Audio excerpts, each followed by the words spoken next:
You may remember the story when it went viral. A transgender woman went into like a store, maybe like a 7-Eleven or something. We'll go through it to make a convenience store in Sydney, with an axe and viciously attacked people trying to kill them. This person was, it was a 7-Eleven, was sentenced to, I believe, something like 9 years or 7 years. But they recently, the prosecutors appealed, and this person is now getting more jail time, I think like double, almost 14 years. What's interesting about this is the claim from prosecutors that the reason for the attack, or at least one of the reasons, was that this trans woman was upset nobody was attracted to her. Now, this is a confusing thing, right? Especially when it comes to the issue of trans rights and all that. There are people who will tell you that, she, her, use the pronoun, say woman, and BuzzFeed certainly takes that approach, saying a woman who hit strangers. I think this is a really, really unfair thing to do. I understand you want to have the argument saying a trans woman is a woman, but in this instance, it's important to point out it's a biological male swinging an axe at people's faces, shattering the skull of a woman. It's important because men have more muscle mass on average. I can't speak for this individual, as a person, as on their own, but I can say on average, a transgender woman, biological male, will have more muscle mass or more fast twitch muscles. It's complicated. But that's a factor. When people hear stories of women abusing people, they often downplay it. There's videos where you see a man hitting a woman and then people rush up and grab him. Then they'll do the same thing where the woman hits the man and everyone points and laughs. The assumption is a woman is too weak. You can call it patriarchy or whatever you want, fine. The point is, this is a biological male, and they should be treated as such when reporting on a story about them swinging an axe into the face and skull of other people. So, at the very least, it's fair to say a trans woman. But BuzzFeed, of course, is very woke, so let's read. A trans woman who hit strangers with an axe in a Sydney convenience store will spend at least 8 years in prison after her sentence was drastically increased on appeal. Evie Amati was 24 when she launched an axe attack on unsuspecting customers at a 7-Eleven in the suburb of Enmore in the early hours of January 7th, 2017. I will stress this thing, okay? Because I don't know if you've seen the video. They saw this person walking with an axe. If I saw somebody carrying an axe around for no reason, I'm gonna GTFO. I'm sorry. If I see someone carrying a gun, I'm probably gonna be fine with it. You know why? Because a lot of people carry firearms for self-defense. And it's a normal thing in this country. Now, if I saw someone walking into a store, with their hand over the trigger and they're, holding the gun down and wearing body armor, it's a different story. I see somebody with a holster or whatever, I don't care. I see cops like that all the time. But an axe is not normal.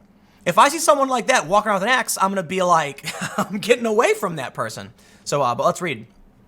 The blows she dealt to Ben Rimmer and Sharon Hacker with a 4.5-pound axe caused the pair serious injuries and were captured in graphic CCTV footage released by the court during the trial. A third man, Shane Redwood, narrowly avoided getting hit on the street outside using his backpack as a shield. All three victims were strangers to Amati. Prosecutors argued at trial that Amati had launched... You see what they're doing, too, is they say Amati over and over again. Look like they're not saying she, but they did say woman. It's interesting. Prosecutors argued at the trial that Amati had launched the attack out of rage after coming to believe that a woman she had met on Tinder had rejected her, okay, so they do the pronouns, on the basis of her being transgender. This is a weird thing. This is what's called, I think it's a transgender lesbian. So a biological male attracted to females, but wanting to be female.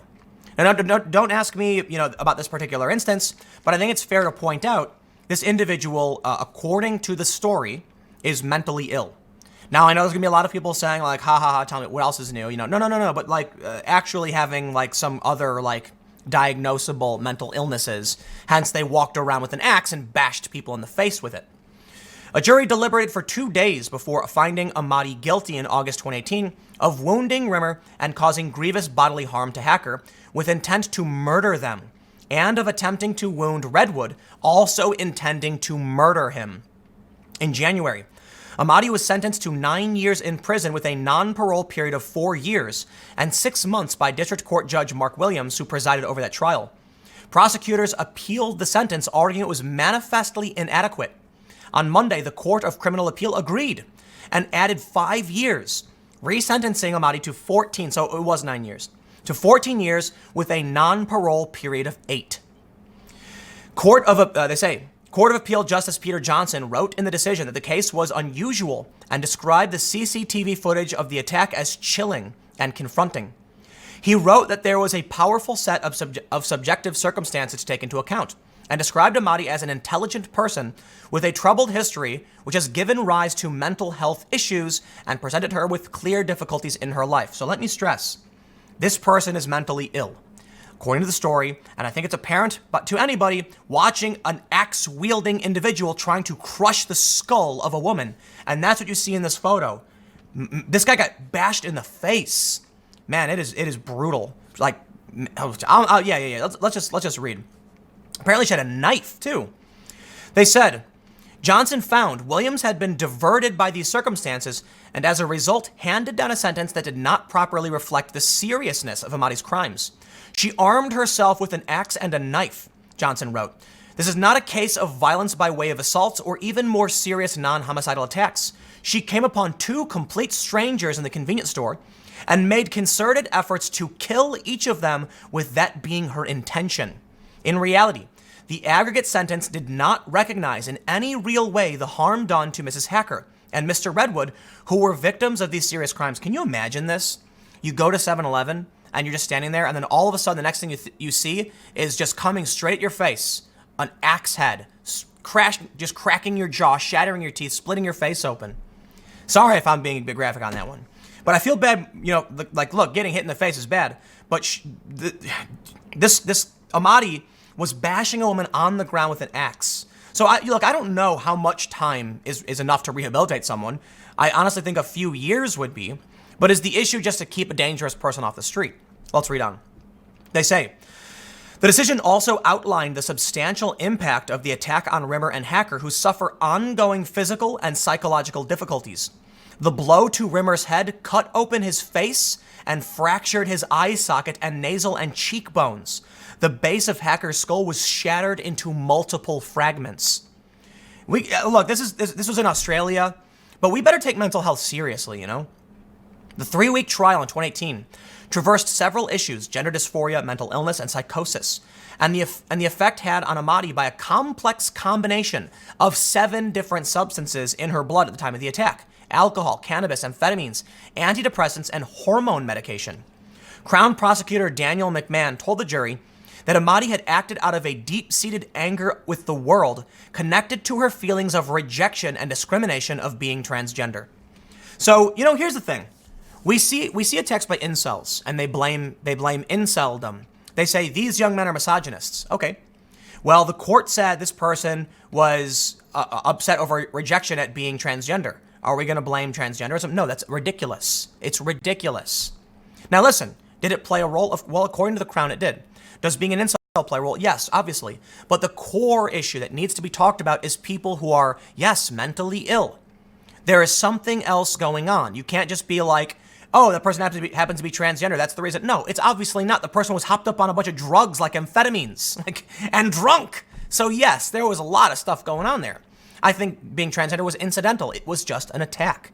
It was an attack by a crazy person. And we could say the same thing for a lot of these mass attacks, but they always defer to identity. They'll say a white male did this. An incel did this. Okay, great. We're not going to say a trans person did this. Oh, well, in this case, they were on drugs. Yes, a lot of these kids are on antidepressants and other drugs. We should be focusing at the pattern and what's causing this. So there are going to be people who push back and say, well, they're all white men most of the time. It's like, no, like, listen, I don't care. I think it's silly to ascribe this kind of thing to someone based on their identity instead of looking for causal factors like drug use, antidepressants, or even ideology. Plain old ideology. They go on to say, he said Ahmadi had lied on the stand about experiencing psychotic symptoms that night, including hearing voices and feeling her vision narrow. Was she experiencing any of those things at all, or was it plain old anger? He also said her intent to kill was clear in messages about killing people she sent to her Tinder date and in a Facebook status posted just 25 minutes before the attack. He read the post out to the court, noting its perfect grammar. Humans are only able to destroy to hate, so that is what I shall do. Defense barrister Charles Waterstreet argued Ahmadi was not guilty by reason of mental illness. Okay, well, I'm willing to entertain that, but come on. Basically, Ahmadi argued that she blacked out. She told the court her last memory of the night was sitting on her balcony smoking cannabis and crying before a voice in her head started telling her to kill people, and a sinister smile was plastered across her face she couldn't control. Ahmadi will be first eligible for release on parole January 6, 2025. I don't care. Like, I know people are going to jump on identity issues on this one. Let's talk about mental health issues. I believe the issue here is whatever made this person take drugs and antidepressants and amphetamines and hormone medication it's not being transgender, it's something else. And I think it's important to draw those distinctions. Why did someone commit an action? We need to look at all of the things in their lives and try and figure it out, because it's not always the same thing. Maybe sometimes it is someone's a misogynist and they go after women. Maybe sometimes they hate the world because they're trans and people don't like them. Or maybe there's something beneath both those issues.